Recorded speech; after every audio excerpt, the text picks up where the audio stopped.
Moolala is brought to you by the nonprofit credit counseling agency Credit Canada. We talk a lot about bias these days, usually related to topics like diversity and inclusion or hiring, for example. But the term is also relevant when it comes to investing. Portfolio manager and author John Goey explores this idea of bias in his book, Bullshift: How Optimism Bias Threatens Your Finances. He joins us now to talk more about it. Hello there. Hi, Bruce. This is a provocative title, Bullshift. Tell me more about this newly invented word. Is this a reference to the bull market or being bullish? What's it mean? Well, first off, I don't know what you're talking about it being provocative. It's you. Everything that comes out of your mouth is provocative. The idea is that it's a portmanteau. It's a made-up word of two parts, bull and shift. Bull is basically, your listeners would know, a bull market is when people are optimistic about things and when markets are doing well and going up. Shift is just anything that changes its position. So what we're talking about here is how the financial services industry works, and a lot of what is involved in the way people engage in finance, personal finance, involves the shifting of their perspective into being more bullish than it otherwise might be. How do you define optimism bias? Optimism bias is the first off. It's a very good thing. It's 19 times out of 20. Optimism bias is a good thing, and it's probably the best bias to have.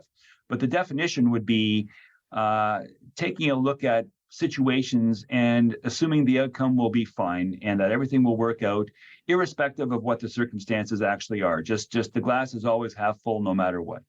Did you just read my biography right there? It is my defining characteristic, my unrelenting, sometimes diluted optimism. I'm glad to hear you say it works 19 times out of 20. That's good. Sometimes it does not work when it comes to investing. Why not? So that's my point. It's a really good thing, but what I'm concerned about is precisely that one time out of 20 when it becomes borderline delusional, and that's why it might not work. It's rare when it doesn't, because most of the time, the industry helps clients skate through circumstances fairly reasonably. Basically, if we have a situation like what we had with COVID in February, March of 2020, but going back even further, the global financial crisis and the tech bubble at the turn of the millennium, these are sort of, I'm going to call them garden variety bear markets that tend to last 2 or 3 years. In the case of COVID, 5 weeks. And the optimism that's part and parcel with the way the industry approaches how to give advice to retail clients is usually beneficial because it helps them to stay the course and to get through things.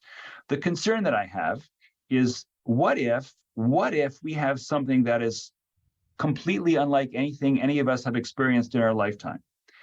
And I'm not saying it's going to happen. This is not a forecast, but my concern is that if we have something like that, we will be ill-equipped as an investing class to deal with it in a sort of meaningful and stoic, and I'm going to get through this kind of way, because we've been sort of dealt this jingoism of it's going to be fine without really thinking about what might be required if it becomes more prolonged or more severe than anything we've experienced previously.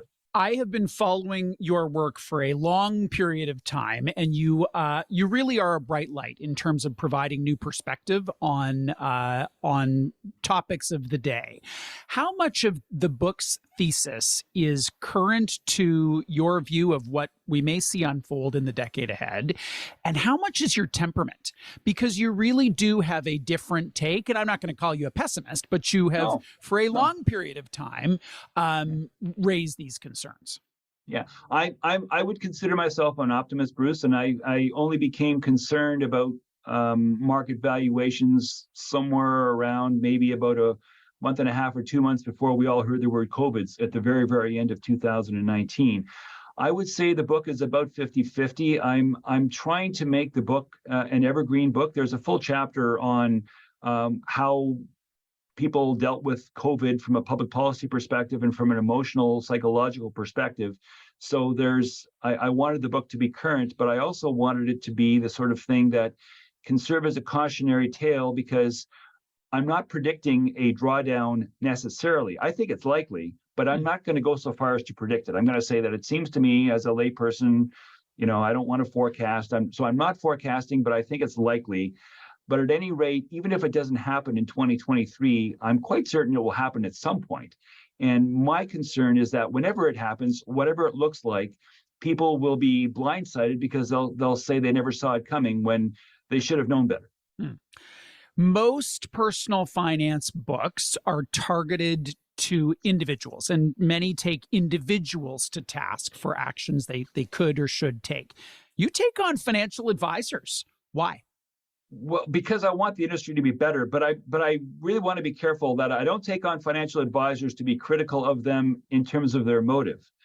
A lot of bias is unconscious. A lot of people do things because that's the way things have always been done. And that's a tricky problem, because I don't want to come across as a crank, but I do want to make things better. And it's difficult to make things better when the things that you're trying to improve upon are not even being recognized as deficiencies by the people who need to change. Right. And so that it's a unique problem. I'm not casting aspersions on advisors. I'm saying, I'm very clear, I must say it 20 times in the book, everyone's human. All humans have a tendency toward bias. So this is not to take a shot at advisors. It just so happens that financial advisors give advice to retail clients. And since advisors are as biased as anyone else, there's a concern that the bias might be creeping into the advice, and the people that are getting the advice might not recognize that they're getting biased advice, albeit well-intended.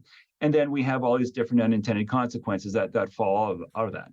And the nuance does come through in the book, for sure. Thank you. You have a whole chapter called What Needs to Change. What are the top three, would you say? Top three things that need to change. I know. You're putting me on a spot, Bruce. I would say the first thing is a real commitment to self-awareness. As I say, you can't. It's sort of like if you go to an Alcoholics Anonymous meeting, the first thing you have to say is, my name is John and I'm an alcoholic. You need the people that are culpable, even if they're not aware of their culpability, to engage in some degree of self-reflection to try to make things better. You can't improve yourself if you're not aware of your own deficiencies. So that's number one. Number two, I think we need more of a commitment to education in general, because I think there's a lot of things that are presumed to be true that are not demonstrated to be true. And as long as wives' tales are part and parcel with the advice people get, there's a challenge there. And I think thirdly, and perhaps maybe even more important than the other two, we need to do a better job of teaching people, not just advisors, but also retail investors, about behavioral economics. Because right now, most people go about their business using traditional economics, where you think about supply and demand, and everything is quantifiable and rational. But in actual fact, a lot of things are emotional and psychological, and we don't give that enough consideration. And I think once we start thinking about things as the world actually is, as opposed to the way economists and professors think it ought to be, we'll be better off in terms of making meaningful decisions. And you really do lay out a great foundation there in terms of framing behavioral economics and providing lots of really helpful definitions and applications in the real world. So that's super helpful. Great. One last question before we go here. How do you layer in age and stage? And I ask because for a 27-year-old investor, no matter what the cataclysmic event on the stock market could be, by the time they would need to be drawing down funds held in equities for retirement, it's going to be, call it 40 years. So as bad as it may be, they have all the time, not all the time literally, but almost all the time in the world to recover from that. So can you afford to be completely deluded in your optimism at 27, tempered in your 50s, and a pessimist in your 70s? I don't want people to be a pessimist ever at any age. I always want people to be a realist, because I think that's, an optimistic realist would be sort of the best way that I would want to put it. Be optimistic is the adjective and realist is the noun. I think people should be realists more than anything else. In terms of agent stage, I don't know that there's a single number that I would use. Obviously, the older you get, the more you need to be, the more you need to guard against optimism bias, because the greater the consequences if you are not guarding against it. One example I would use is the Nikkei 225, the Japanese major stock market, which was the second stock market in the world at one point, in 1989 hit its all-time high, and it still hasn't gotten back to that level. So if you're a middle-aged, a 50-year-old in Osaka, and you've got your life savings tied up in a diversified portfolio, but mostly in Japanese stocks, if that person today who had that money at age 50 in 1989 would either be A, dead, or B, in their 80s and still not back to where they were in terms of the stock market. So the point that I want to make to your listeners is that we've been a bit sort of spoiled here in Western society, because things have gone mostly up, and we've had a 40-year-long bull market in bonds because of interest rates coming down for the past while. And in this case, the past while is probably almost all of your listeners' entire investing lifetime. And that's ending. And as we come to terms with that, we need to be careful that a lot of people sort of do the recency bias. They'll say, well, I never had that problem in the past, so I shouldn't expect it to be a problem in the future. But in fact, the near future may not represent or look at all like the recent past whatsoever, and that's dangerous. And the older you are, the more that's a problem. The book is called Bullshift: How Optimism Bias Threatens Your Finances. The author, John Goey. Thank you for joining us today. It's been my pleasure, Bruce. Thank you.